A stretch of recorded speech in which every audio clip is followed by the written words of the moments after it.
The oppressive heat of July in central Florida seemed to press against every surface in Ocala, creating mirages that danced above the asphalt and making the air shimmer like liquid glass. Marcus Chen wiped sweat from his forehead as he loaded the last camping chair into their burgundy Ford Explorer, the metal already hot enough to burn skin despite the early morning hour. At 28, Marcus had the weathered hands of a man who worked with timber for a living, calloused from years at Henderson's lumber mill, where he operated the massive saws that turned ancient pines into construction materials. His wife Sarah emerged from their modest ranch house on Magnolia Street, her strawberry blonde hair pulled back in a practical ponytail, carrying their 3-year-old daughter Emma on her hip, while 5-year-old Tyler raced circles around the driveway, his boundless energy barely contained by his small frame. Sarah Chen had turned 26 just 2 weeks earlier, celebrating with a quiet dinner at Red Lobster, while the children stayed with her mother. She taught 2nd grade at Pine Ridge Elementary, where her patience and gentle manner had earned her the respect of parents and fellow teachers alike.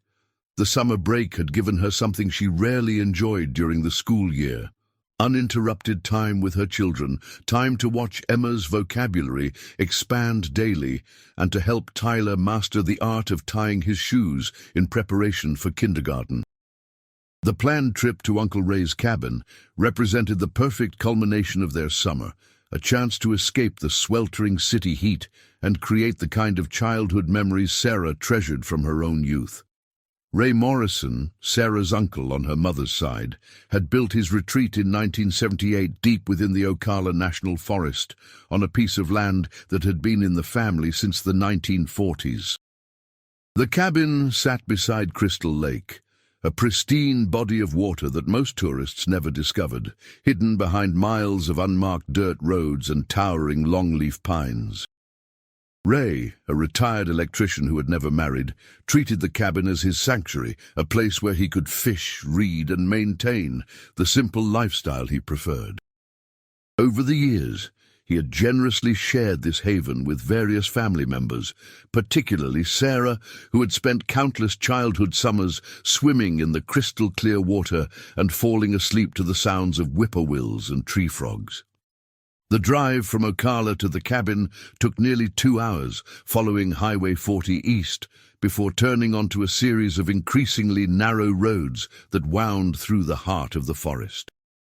Marcus navigated carefully, checking the hand-drawn map Ray had provided, while Tyler pressed his face against the window, counting deer and pointing excitedly at every hawk that circled overhead.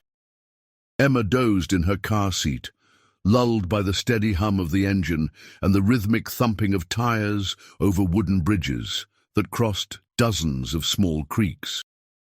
Spanish moss draped the ancient oak trees like ghostly curtains, and shafts of golden sunlight filtered through the canopy, creating a cathedral atmosphere that never failed to fill Sarah with a sense of peace and reverence.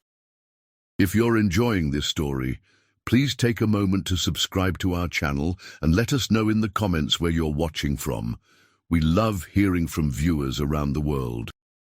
The cabin appeared suddenly through the trees, a rustic structure of weathered pine logs with a green metal roof and a wraparound porch that faced the lake. Ray had designed it himself, incorporating practical features like a stone fireplace for cool evenings, a screened porch to keep mosquitoes at bay, and a deep well that provided the sweetest water Sarah had ever tasted. The interior was simple but comfortable, with handmade furniture that Ray had crafted in his workshop, colorful quilts sewn by Sarah's grandmother, and shelves lined with books that spanned decades of family visits. A guest registry sat on the kitchen table, filled with entries from relatives and friends who had found solace in this remote paradise. The first 3 days of their vacation unfolded like scenes from a Norman Rockwell painting. Marcus taught Tyler the patience required for fishing, showing him how to thread earthworms onto hooks and explaining the importance of staying quiet near the water's edge. Tyler's excitement when he caught his first bluegill was infectious, causing Emma to clap her hands and demand her own fishing pole. Sarah spent hours reading to both children on the porch swing, their voices creating a gentle counterpoint to the lapping of waves against the shore. Evenings brought simple pleasures. Hot dogs roasted over a campfire Ray had built behind the cabin, ghost stories that made Tyler hide behind his father, and the magical sight of fireflies beginning their nightly dance as darkness fell over the forest. On July 18th, Marcus wrote in Ray's guest registry, "Perfect weather continues. Tyler caught 3 fish today, becoming quite the angler. Emma found a turtle shell on the beach and won't put it down.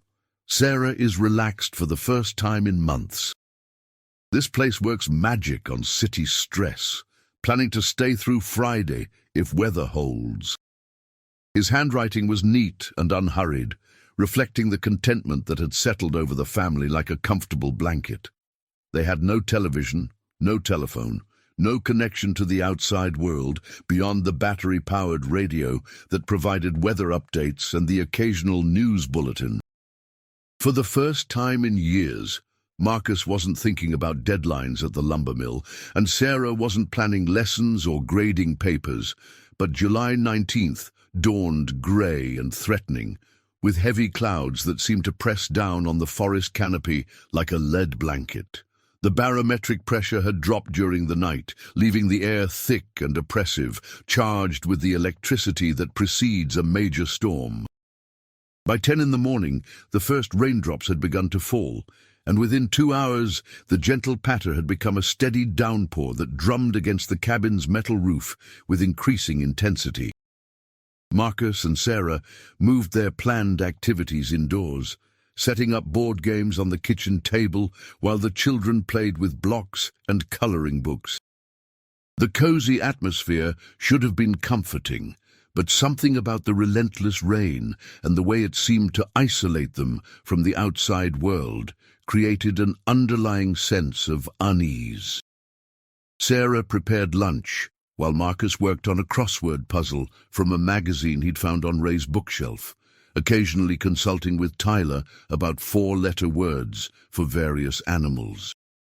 Emma arranged her collection of pine cones and shells on the coffee table, creating elaborate designs that she described in the earnest, detailed manner of a 3-year-old.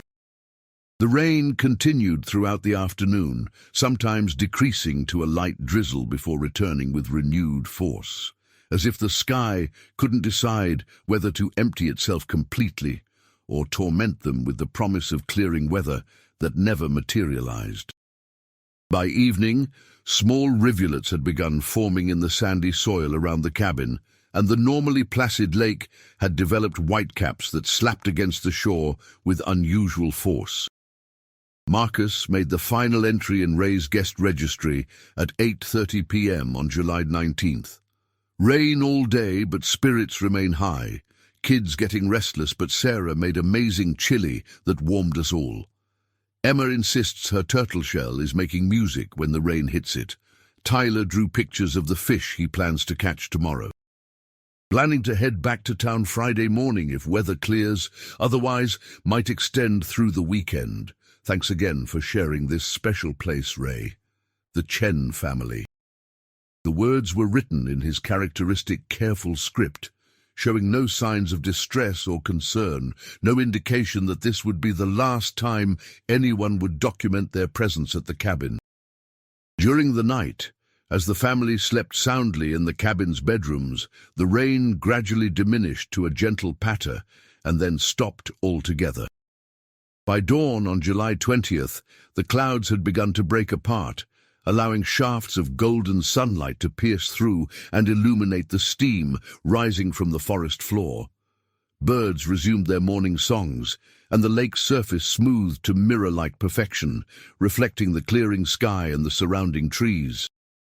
It was exactly the kind of morning that would normally have brought the Chen family outdoors, eager to resume their vacation activities after a day of confinement. But the cabin remained silent, its windows reflecting nothing but emptiness, its porch devoid of the laughter and conversation that had filled it just hours before. Ray Morrison discovered the abandoned cabin on July 23rd when he drove out to check for storm damage and to ensure that his guests were comfortable. The sight that greeted him sent ice water through his veins. The burgundy Ford Explorer was gone, but everything else remained exactly as it should have been if a family was still in residence. Tyler's fishing pole leaned against the porch railing where he'd left it to dry. Emma's collection of shells and pine cones still decorated the coffee table, and Sarah's book lay open on the kitchen counter with a coffee mug beside it, a brown ring staining the page where condensation had dripped. The beds were unmade but not disheveled. Breakfast dishes had been washed and put away, and the fire in the stone pit behind the cabin had been properly extinguished and covered with dirt. All signs that the family had planned an orderly departure. Ray immediately called the Marion County Sheriff's Department from the phone at Henderson's store, a small country market about 8 miles from the cabin. His voice shook as he reported that his niece's family appeared to have vanished, leaving behind their clothes, toiletries, and most of their vacation supplies. Deputy Mike Torres arrived within an hour, followed shortly by Detective Frank Garrison, a 20-year veteran of the Sheriff's Department who had handled dozens of missing persons cases in the vast wilderness of Central Florida. Garrison's initial assessment was cautious but increasingly concerned as he documented the scene. Luggage remained packed in the closets. Sarah's purse sat on the dresser with her driver's license and credit cards intact, and Marcus's wallet was nowhere to be found, suggesting he had taken it when the family left the cabin. The search for the Chen family began immediately, with officers canvassing the network of dirt roads that crisscrossed the forest, looking for any sign of the missing explorer or its occupants. Local residents were interviewed, though few lived within 20 miles of Ray's cabin, and those who did reported seeing nothing unusual during the stormy night of July 19th. The Florida Highway Patrol issued a BOLO alert for the burgundy Ford Explorer, and search planes began flying grid patterns over the thousands of acres of wilderness that surrounded the cabin. As hours turned to days with no sign of the missing family, the investigation expanded to include dive teams that searched every pond, creek, and sinkhole within a 50-mile radius. On July 25th, exactly 1 week after Marcus had written his final entry in the guest registry, searchers found the Chen family's Ford Explorer partially submerged in Black Creek, approximately 12 miles northeast of Ray's cabin. The vehicle had apparently left the narrow dirt road during the storm, sliding down an embankment and coming to rest against a cluster of cypress trees in 4 feet of dark, tannin-stained water. The front end was crumpled from impact with a large tree, and the windshield had spiderwebbed but remained intact. Inside the vehicle, investigators found Marcus's wallet containing $63 in cash and his driver's license, Sarah's purse with all her identification and credit cards, Emma's car seat still properly secured in the back seat, and Tyler's favorite stuffed animal, a worn teddy bear named Captain that went everywhere with him. But despite extensive searching of the creek and surrounding area, no bodies were found. The absence of the family's remains, combined with the fact that the vehicle showed no signs of blood or violence, initially led investigators to theorize that the family had survived the crash and attempted to walk back to civilization through the dense forest. However, this theory became increasingly unlikely as search teams combed thousands of acres without finding any trace of footprints, clothing, or other evidence of the family's passage. The medical examiner determined that the damage to the vehicle was consistent with a low-speed collision, likely not severe enough to cause fatal injuries to properly restrained occupants. Detective Garrison coordinated the largest search operation in Marion County history, utilizing helicopters equipped with thermal imaging cameras, bloodhounds trained to detect human scent, and teams of volunteers from local churches and civic organizations.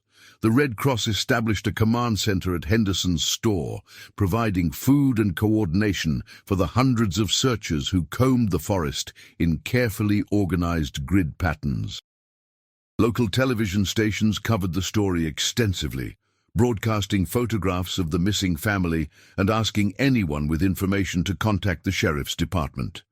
Sarah's mother, Linda Walsh, became the public face of the search effort, appearing on news programs and organizing prayer vigils at St. Monica's Catholic Church in Ocala. As the search entered its third week, investigators began exploring alternative theories about the family's disappearance. Financial records showed no unusual transactions or withdrawals that might suggest the family had planned to disappear voluntarily. Marcus and Sarah's marriage appeared stable, with friends and co-workers describing them as devoted parents who were excited about Tyler starting kindergarten and had been making plans for Emma's 4th birthday party in September. There was no history of mental illness, domestic violence, or substance abuse that might explain erratic behavior. The couple's modest finances were in order, with no significant debts or legal problems that might have motivated them to flee their lives in Ocala. Some investigators began to suspect that the family had encountered foul play, possibly stumbling upon drug trafficking operations that were known to use remote areas of the forest for manufacturing methamphetamines and marijuana cultivation. The region's vast wilderness and network of unmarked roads made it an ideal location for criminal enterprises that required isolation and secrecy. However, despite extensive investigation of known drug operations in the area, no connections to the Chen family disappearance could be established. The Drug Enforcement Administration provided assistance in identifying and raiding several suspected drug labs, but none yielded any evidence related to the missing family. As summer gave way to autumn and then winter, public interest in the case gradually diminished, though Linda Walsh refused to accept that her daughter and grandchildren were gone forever. She hired 2 different private investigators over the years, spent her savings on psychics and fortune tellers, and maintained a website dedicated to keeping the case in the public eye. Every July 19th, she returned to Ray's cabin, which had been abandoned since the family's disappearance, to leave flowers and pray for answers. The annual pilgrimages became increasingly painful as years passed without any new developments or credible sightings of her missing family members. Detective Garrison retired in 1998, passing the case files to Detective Maria Santos, a sharp investigator who had grown up in Ocala and remembered the Chen family disappearance from her high school years. Santos brought fresh perspective to the cold case, utilizing new forensic technologies and databases that hadn't been available during the initial investigation. She re-interviewed witnesses, reviewed physical evidence with updated scientific methods, and consulted with FBI profilers about possible scenarios that might explain the family's vanishing. Despite her diligent efforts, the case remained stubbornly unsolved, with no new leads emerging, despite advances in investigative techniques and communications technology. The passage of time only deepened the mystery surrounding the Chen family's fate. Tyler would have graduated from high school in 2008, and Emma would have started her senior year in 2010, milestones that Linda Walsh marked with private ceremonies and memorial donations to Pine Ridge Elementary School. Marcus and Sarah would have celebrated their 20th wedding anniversary in 2011, and the family might have had additional children who would now be teenagers themselves. The life they had been building in Ocala, complete with Marcus's steady job at the lumber mill and Sarah's beloved teaching career, remained frozen in time, a testament to dreams and plans that would never be fulfilled. Ray Morrison, tormented by guilt over what had happened to his niece's family at his beloved cabin, sold the property in 2003 to Robert Kellerman, a successful insurance broker from Jacksonville who had been searching for a remote retreat where he could bring his own family for weekend getaways. Kellerman purchased the land at a significant discount, partly due to its dark history, but mostly because of its remote location and the extensive renovations needed after years of abandonment. The cabin had deteriorated considerably during the 8 years since the disappearance, with roof leaks, broken windows and wildlife that had taken up residence in the abandoned structure. Kellerman was a practical man in his early 50s, with 3 teenage children and a wife who shared his love of outdoor activities. He had researched the property's history before making his purchase and was aware of the Chen family disappearance. But he didn't believe in ghosts or curses. He saw only a beautiful piece of lakefront property with tremendous potential once the old cabin was properly restored. The insurance business had been profitable, allowing him to invest in the kind of extensive renovation that would transform Ray's simple cabin into a modern retreat while maintaining its rustic character and connection to the natural environment. Construction began in earnest during the spring of 2005, exactly 10 years after the Chen family's disappearance. Kellerman hired Dave Phillips, a local contractor whose company specialized in renovating historic properties throughout north-central Florida. Phillips had built a reputation for quality work and attention to detail, qualities that would be essential for updating the cabin's infrastructure while preserving its rustic charm. The project called for expanding the original structure to include additional bedrooms and bathrooms, installing modern electrical and plumbing systems, and adding a new kitchen that would accommodate Kellerman's family's needs while maintaining the cabin's connection to its natural surroundings. Phillips assembled a crew of experienced workers who were familiar with the challenges of renovating remote properties in forested environments. The team included electricians, plumbers, carpenters, and specialists in foundation work who would be essential for updating the cabin's structural systems. Most of the crew members were local men who had grown up in the area and were familiar with the Chen family disappearance, though they approached their work with professional detachment, focusing on the technical challenges rather than the emotional weight of the location's history.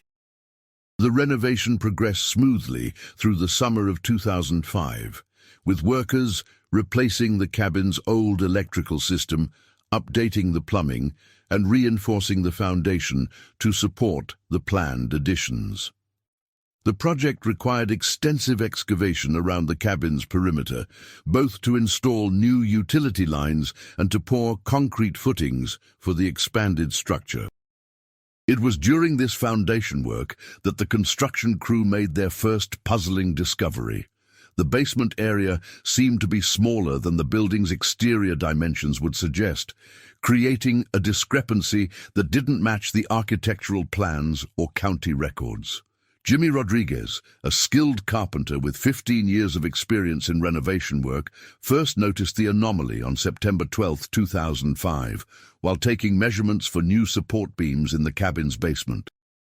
Rodriguez was known for his meticulous attention to detail and his ability to spot problems before they became expensive complications.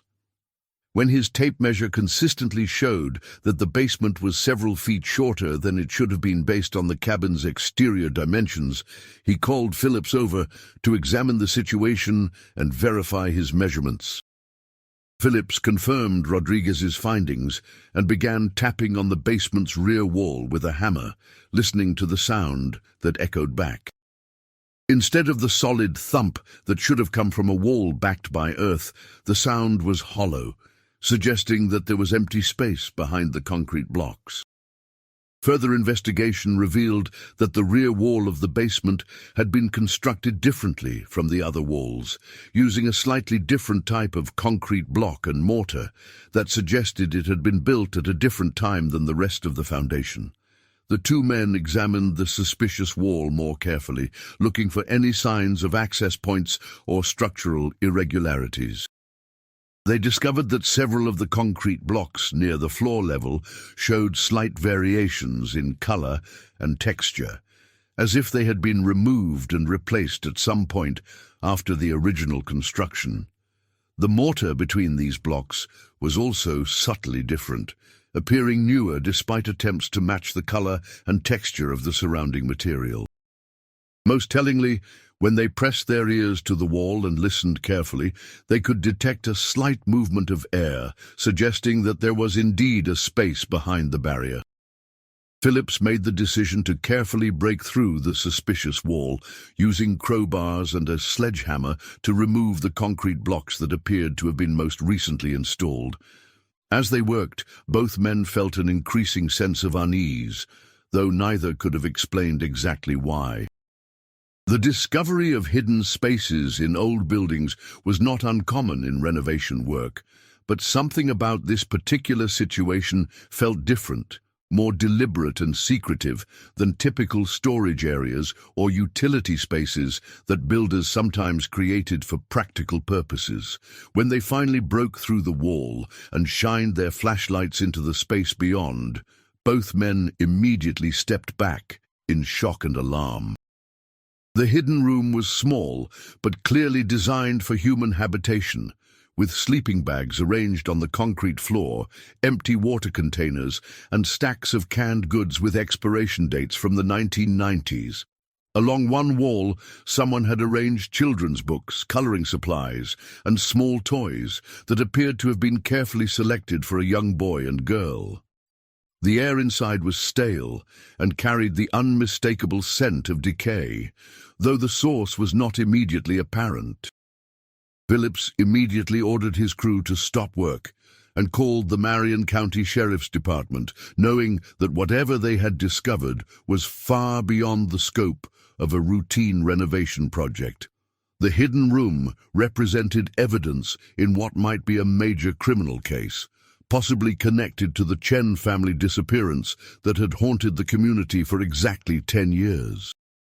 As they waited for law enforcement to arrive, Phillips and Rodriguez stood guard over the discovery, ensuring that nothing was disturbed while trying to process the implications of what they had found beneath the cabin where a young family had spent their final days. Detective Santos arrived at the cabin within 2 hours of receiving Phillips's call, accompanied by crime scene technicians and the county coroner. The timing of the discovery, exactly 10 years after the Chen family disappearance, was not lost on anyone involved in the investigation. Santos had spent countless hours reviewing the case files over the past 7 years, and the possibility that evidence might still exist at or near the cabin had always been a consideration in her ongoing investigation. However, the reality of actually discovering physical evidence was both exhilarating and deeply disturbing. The initial examination of the hidden room revealed a scene that would haunt everyone involved for years to come. Crime scene photographers documented every detail of the space, from the arrangement of sleeping bags to the carefully organized supplies that suggested someone had planned for an extended stay. The children's items were particularly chilling. Picture books appropriate for a 5-year-old and 3-year-old, crayons and coloring books, and small toys that included a wooden train set that Linda Walsh would later identify as Tyler's favorite toy, one that he had insisted on bringing to the cabin during their final vacation. But the most disturbing discovery was a series of Polaroid photographs tacked to the concrete walls, dozens of images that documented the Chen family's activities during their final days at the cabin. The photos showed intimate moments: Marcus teaching Tyler to fish from the end of the pier, Sarah reading to Emma on the porch swing, the children playing in the shallow water near the shore. Someone had been watching them, studying their routines, documenting their movements with the systematic attention of a predator preparing to strike. Each photograph bore a date and time written in neat block letters, creating a timeline that ended abruptly on the morning of July 19th, 1995. Beneath one of the sleeping bags, investigators found a journal bound in black leather, its pages filled with cramped handwriting that revealed a disturbed mind consumed by obsession and delusion. The author, who never identified himself by name, described months of surveillance and planning, detailing the Chen family's daily routines in Ocala and their preparations for the vacation that would become their doom. He wrote about Sarah with disturbing intimacy, noting her schedule at Pine Ridge Elementary, her favorite stores, and the routes she took to pick up Tyler from daycare. The journal entries revealed a fantasy where the author believed he was saving the family from the corruption and mediocrity of modern life. The entries became increasingly erratic and delusional as they progressed, filled with elaborate justifications for what the author called the collection. He described the hidden room as a sanctuary where the family would be safe from the outside world, protected from the moral decay he saw everywhere around him. The writing revealed a man who had convinced himself that kidnapping and imprisoning a young family was an act of love rather than violence, a twisted logic that allowed him to plan and execute his crimes while maintaining the delusion that he was their savior rather than their destroyer. The final entry in the journal, dated July 20th, 1995, was nearly illegible, written in what appeared to be great emotional distress or physical exhaustion. The handwriting was shaky and desperate, describing the disappointment when the family refused to accept their new reality and the necessity of final solutions, when his carefully planned fantasy began to crumble. The entry ended with a crude map showing several locations throughout the Ocala National Forest, marked with symbols that investigators couldn't immediately interpret, but which clearly indicated places of significance to the killer. Detective Santos immediately organized the largest crime scene investigation in Marion County history, bringing in specialists from the Florida Department of Law Enforcement and consulting experts from the FBI's Behavioral Analysis Unit. Every inch of the hidden room was processed for trace evidence, with particular attention paid to hair and fiber samples that might provide DNA evidence linking the space to the Chen family. Luminol testing revealed traces of blood on the concrete floor, though the pattern suggested clean-up efforts rather than violence that had occurred within the room itself. The investigation expanded to include systematic searches of all the locations marked on the killer's map, a painstaking process that required teams of investigators to navigate dense forest and difficult terrain. Some of the marked locations were underwater, submerged in ponds or swamps that had changed dramatically over the 10 years since the crimes were committed. Others led to areas so overgrown that they required chainsaws and machetes to access, slowing the search process and testing the endurance of the search teams who worked in the oppressive heat and humidity of the Florida summer. On October 4, 2005, nearly a month after the discovery of the hidden room, search teams made their breakthrough at a location marked with 3 small crosses on the killer's map. Hidden beneath a fallen oak tree and covered with years of accumulated forest debris, they found a shallow grave containing the skeletal remains of 4 individuals, 2 adults and 2 children. The careful arrangement of the bodies and the presence of lime suggested that the killer had taken steps to accelerate decomposition and conceal the crime scene, demonstrating a level of planning and forethought that made the crimes even more chilling. Personal effects found with the remains provided confirmation of what everyone already suspected. These were the earthly remains of Marcus, Sarah, Tyler, and Emma Chen, the family who had vanished from Ray Morrison's cabin exactly 10 years and 2 months earlier. Sarah's wedding ring, tarnished but intact, was found on skeletal fingers that had once held her children's hands and graded papers for eager second graders. Tyler's small sneaker, still bearing traces of the cartoon character he had loved, provided heartbreaking evidence of a life cut short just as it was beginning to bloom with promise and possibility. The coroner's examination revealed that all 4 family members had died from blunt force trauma to the head, injuries consistent with a heavy, rounded object, such as a rock or hammer. The pattern of injuries suggested a swift, brutal attack rather than a prolonged struggle, offering some small comfort to Linda Walsh and other family members who had spent 10 years imagining the worst possible scenarios. Forensic evidence indicated that the murders had occurred within 24 hours of the family's disappearance, meaning that their suffering had been mercifully brief rather than the extended captivity that the hidden room had seemed to suggest. But even with the discovery of the bodies and the wealth of evidence found in the hidden room, one crucial question remained unanswered. Who was the killer? The journal provided no name, and despite exhaustive analysis, no fingerprints or DNA evidence could be matched to anyone in existing databases. The handwriting was examined by experts, but without samples for comparison, it provided no useful leads for identification. The Polaroid photographs were processed for trace evidence, but they yielded nothing beyond what was already known about the killer's surveillance activities. Detective Santos pursued every possible avenue of investigation, interviewing dozens of people who had been in the area during the summer of 1995. She tracked down former employees of the lumber mill where Marcus had worked, teachers from Sarah's school, and anyone who might have had knowledge of the family's vacation plans or access to Ray Morrison's property. The investigation revealed that the hidden room had been constructed sometime between 1990 and 1995, based on the types of materials used and the construction techniques employed, suggesting that the killer had been planning his crimes for years before selecting the Chen family as his victims.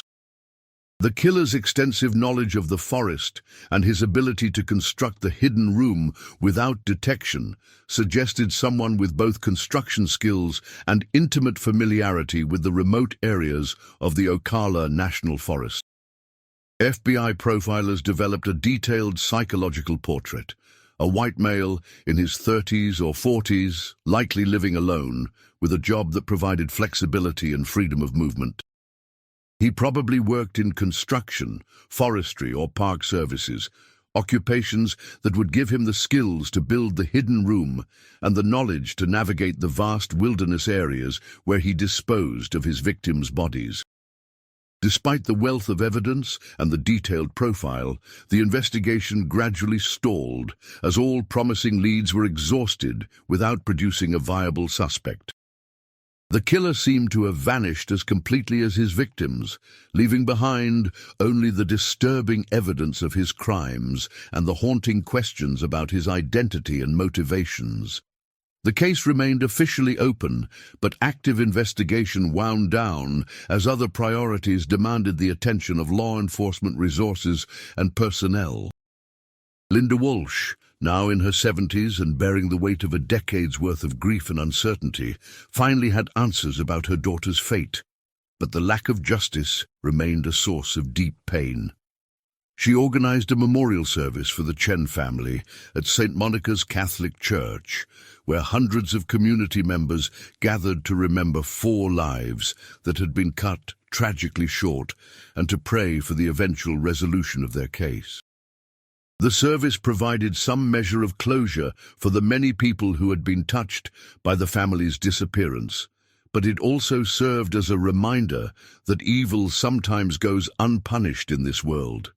The cabin was demolished in 2006 after Robert Kellerman decided that he could not proceed with his renovation plans, given what had been discovered beneath the structure. The property was eventually sold to the state of Florida and incorporated into the Ocala National Forest, ensuring that it would remain undeveloped and serve as an unofficial memorial to the family who had died there. A small marker was placed near the location where the cabin had stood, bearing the names of Marcus, Sarah, Tyler, and Emma Chen, and the dates that bracketed their too brief time on Earth.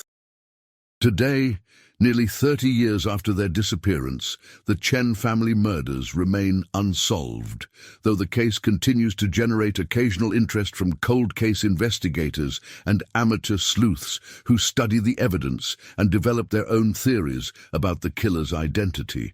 advances in DNA analysis and genealogical databases offer hope that someday the forensic evidence might yield new leads. But the passage of time has made such breakthroughs increasingly unlikely. The killer, if still alive, would now be in his 70s or 80s, possibly carrying the secret of his crimes to his grave. The hidden room beneath Ray Morrison's cabin revealed the horrifying truth about what happened to the Chen family during their final hours, but it also raised disturbing questions about how many other families might have suffered similar fates in the vast wilderness areas of Florida. The systematic nature of the crime and the killer's obvious experience in constructing hidden spaces and disposing of bodies suggested that the Chen family might not have been his first victims. However, despite extensive investigation of other missing persons cases from the 1980s and 1990s, no definitive connections have ever been established. The story of the Chen family serves as a sobering reminder that predators can hide behind facades of normalcy and strike in the places we consider safest. Their vacation cabin, which should have been a sanctuary of family happiness and natural beauty, became instead the site of unthinkable horror. The 10 years between their disappearance and the discovery of the hidden room allowed their killer to remain free while a community struggled with unanswered questions and a family endured the agony of not knowing their loved one's fate. The case files remain stored in the Marion County Sheriff's Department, waiting for the day when new evidence or a deathbed confession might finally provide the justice that has been so long denied. Until that day comes, the Chen family's story stands as both a memorial to 4 innocent lives and a warning that evil can lurk in the most unexpected places, watching and waiting for the opportunity to destroy the very things we hold most precious in this world.